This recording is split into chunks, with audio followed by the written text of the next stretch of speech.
Hello and welcome back to our classes. आज की class में हम बाल विकास और मनोविज्ञान के कुछ कथन और उनके कथनकर्ताओं के बारे में जानेंगे। जो कथन हैं ये कुछ इंपॉर्टेंट्स हैं जो एग्ज़ाम्स के पर्पज़ से ज़्यादा पूछे जाते हैं एग्ज़ाम्स में, कॉम्पिटिशन एग्ज़ाम्स में। जो हमारा फर्स्ट कथन है, खेल बालक का कार्य है। खेल जो है वो बालक का कार्य है, ऐसा किसके द्वारा कहा गया है? ये कहा गया है फ्रॉबेल के द्वारा। विद्यालय समाज का लघु रूप है, ये किसने कहा है? ये कहा है जॉन डीवी ने। नेक्स्ट है, शिक्षा जीवन की तैयारी नहीं बल्कि स्वयं एक जीवन है। शिक्षा जो है वो जीवन की तैयारी नहीं बल्कि एक जीवन है, ये कहा गया है जॉन डीवी के द्वारा। करके सीखना यानी कि लर्निंग बाय डूइंग, ये इसके प्रतिपादक कौन है? लर्निंग बाय डूइंग की जो कथन है वो किसके द्वारा कहा गया है? जॉन डीवी के द्वारा। नेक्स्ट है, सीखना अनुभवों का पुनर्गठन है। जो सीखना है वो हमारे जो अनुभव होते हैं उनका पुनर्गठन है, ये कहा गया है क्रो एवं क्रो के द्वारा।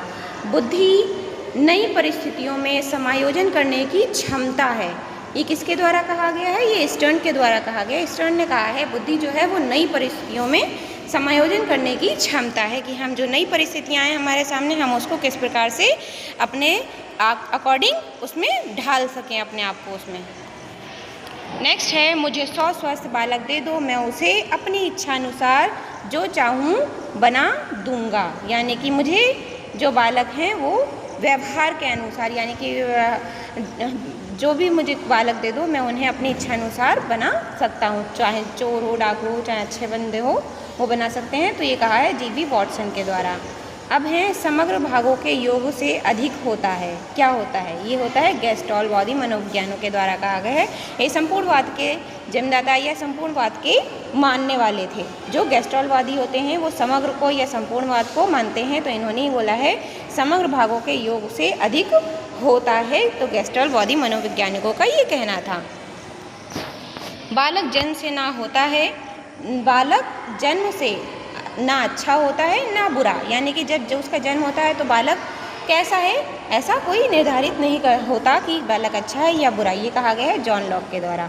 शिक्षा बालक की अंतर्निहित शक्तियों का स्वाभाविक विकास है, ये किसके द्वारा कहा गया? ये कहा गया पेस्ट्रोलॉजी के द्वारा। बालक स्वयं अपना निर्माण करता है, बालक जो है वो अपना निर्माण खुद करता है, स्वयं करता है, सीख कर करता है, तो ये कहा गया है मारियो मॉन्टेस्क्यू के द्वारा। पहले समझो फिर याद करो, अंतर्दृष्टि अधिगम जो है ये किसके द्वारा कहा गया है, दिया गया है? अंतर्दृष्टि अधिगम ये कोहलर के द्वारा दिया गया है। अनुकरण सीखने का सर्वोत्तम साधन है, यानी कि अनुकरण सीखने का सर्वोत्तम साधन है, ये कहा गया है बंडूरा के द्वारा। करके सीखना अभी पढ़ा था, लर्निंग बाय डूइंग, करके सीखना जॉन डीवी के द्वारा। रुचि सीखने में सहायक होती है, जो हमारे अंदर की इच्छा होती है, रुचि होती है, वो हमारे कार्य करने या किसी भी नए कार्य को सीखने में मदद करती है। अब है, अभिप्रेरणा सीखने की गति निर्धारित करती है। जो हमारे अंदर किसी भी कार्य को करने की अभिप्रेरणा है वो क्या है? किसी भी कार्य को सीखने को गति प्रदान करती है, तीव्र या धीमी। एंड स्मृति का संबंध किससे होता है? अधिगम से होता है। स्मृति का संबंध जो है वो अधिगम से है।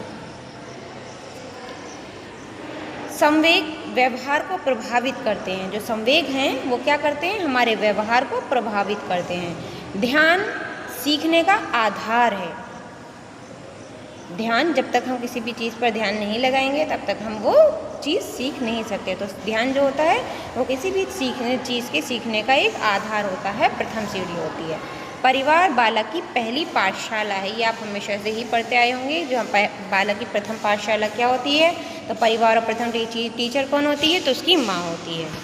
तो ये थे आज के हमारे कुछ वन लाइनर कहे जा सकते हैं या कुछ कथन जो महत्वपूर्ण शिक्षाविदों के द्वारा दिए गए हैं और एग्ज़ाम्स के लिए ये इम्पॉर्टेंट है और एग्ज़ाम्स में पूछे भी गए हैं।